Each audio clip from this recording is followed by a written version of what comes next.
stats in start number 1. How about for the encore? Sanders looking to become the first rookie quarterback in franchise history to win each of their first 2 starts with Cleveland, taking on Brock Purdy and the Niners, who currently sit in that final NFC playoff spot, but looking for win number 9. Early first quarter, Browns punting Niners in prime position on the ensuing drive. Purdy hands it off to CMC, muscles his way home for 6. McCaffrey's 3rd straight game with a touchdown, 49ers up in front early. Just under a minute to go in the half, Browns still trailing 7-0. Sanders finds Harold Fannin Jr., who's in the end zone. Browns go for 2, and they get it, 8-7. Sanders first half. Down for long enough. Great catch. Hauls it in. Great concentration. All sorts of limbs and extremities down. That is a good catch. Bumbo.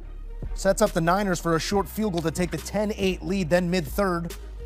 Direct snap to Fannin on 4th and 1. Stoneman. We get a little cute here on 4th and 1. Tight ends at quarterback position, taking snap under center. Come on. Happened twice today. Yes. I do love this. Exactly. A little pull read look by Purdy. Oh. And then Ooh, he does his Dougie. That's so out of, man, that's so old. Are we spamming celebrations quarterback to quarterback here? I think they should bring the old school celebrations back. The old dance concepts, the Dougie, You know what we need to bring back? Ball security. A fumble muffed on the punt. My first touchdown. 49ers take advantage. Juwan Jennings. Yes. 49ers starting to run away. Jennings back-to-back games with a touchdown. Matt cashed in on the other. Free runner in Sanders. Type of performance that will launch 10,000 takes the way that his performances often do, one way or the other. Pat, I'm coming to you here on Shedeur. The numbers tell one story, but tell me the real story of how Shedeur played today. Too many sacks. I believe when he's able to drop back, he has to find a way to step up more in the pocket. I believe he retrieved a little bit too much because if you look at those sacks, it took him out of field goal range in one of them. In 3 sacks, I believe he lost 34 yards or something like that. So that's a huge number. He has to get better with his pocket presence as far as stepping up versus retrieving. But overall, I mean, he didn't have an opportunity to really throw it to any receivers. That was a nice pass to his tight end to give them their only touchdown of the day. But for the most part, he kept the ball out of the other team's hands. And the game plan wasn't really for him to go out there and do anything special. So for the most part, he didn't turn the ball over, but the sacks have to get better. He has to do a better job of stepping up in the pocket, in my opinion. When you look at a game like today when the offense was a bit stagnant, they had issues protecting the young quarterback, I would love to see Kevin Stefanski utilize tempo. Go fast. Change up the tempo a little bit, because if you look at Shedeur Sanders' collegiate career, he was at his best sometimes utilizing tempo. And the thing about tempo, when you have concerns with the offensive line, it kind of gives them the upper hand when you're going fast, because now the defensive front, they can't just peel their ears back and just go, go, go. Now they got to really second-guess themselves because of the timing. But to Pat's point, he protected the football.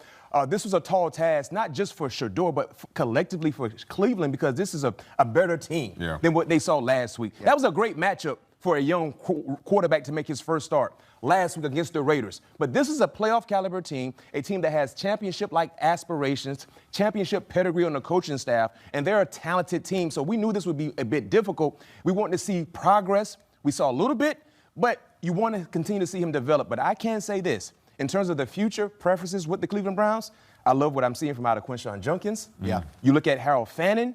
He's going to be a big-time playmaker for them, along with what Shedeur Sanders has been able to do. So we know they're a year or so away. But they have some nice young pieces I think they can build around. To eschew any doubt, as we often have to here with Shedeur Sanders, he will start next week at home against the Tennessee Titans, another opponent that presents some opportunity, JJ, that official from Kevin Stefanski. Yeah, so we're not waiting until Monday to hear anything. He just goes ahead and says it's going to be Shedeur. That's great. Dillon Gabriel is healthy enough to go out there and start. We've already seen him in 6+ games. Dillon Gabriel is not starting. They are going with Shedeur now for a 3rd consecutive game. Let's also remember they do have a Deshaun Watson who is getting healthier, who they are not tipping their hand about if he is going to play this season or not. But that is something that needs to be and remain in the equation here in the final stanza of the season. Meanwhile, for Shedeur Sanders, he's someone who played just okay today. This was an overmatched Cleveland Browns team. We all just have to be honest about it. In every phase, we heard Brock Purdy say that they won in every phase they did because they outmatched the Cleveland Browns in every phase. Only 1 sack for Myles Garrett today, right? They could only really get to Brock Purdy that one time. You had the wind. that was also a legitimate factor in this ball game. So if you look at his sort of pedestrian passing numbers, I'm talking about Shedeur Sanders, have to factor in that the wind was a factor. They took him out again on that 2-point conversion. One wonders if that was because of the wind for the extra point and not necessarily because they just want to take Shedeur Sanders out and do the Wildcat. All those things said, you talk about the sacks, the fourth downs, and Harold Fannin Jr. getting under center, and he's a fantastic rookie tight end. Let him be a fantastic rookie tight end. He doesn't have to get under center. I'm not saying that Shedeur was going to convert that fourth and whatever. Yeah. But Harold Fannin Jr. probably doesn't need to be taking under center snaps. And you know what bothers me about that play so much, and Pat probably can contest to this as well. When you do that look in the week of prep, it's not live. Yeah. So a tight end that's not accustomed to taking the center the snap exchange from under center, you're not getting a realistic look because no one is going full speed. So clearly the timing is not going to be the same like it is Wednesday, Thursday, Friday, how it will be on Sunday. And that's why we saw multiple tight ends get under center, and Tyler Warren in the Colts game. So I don't understand the coaching, the mindset, because, it's not full speed in the week up. Mac, if I may, a thought here on the team with 9 wins, who's squarely in a divisional race and will be a participant in the playoffs. Not mathematically official just yet, but the San Francisco team somehow continues to maintain their standard no matter who's standing across from them. If we could look at the schedule here, there's a chance to win a division, host some games, make some noise, Mac. This is a San Francisco team, despite the injuries, that continues to play an elite level of football. I'll say this. Outside of the year, the 2 years when they made it to the Super Bowl, this is Kyle Shanahan's best coaching performance. Yep. Because of the injuries, the adverse situations he's been dealt with, and still not making any excuses. Name them. Winning.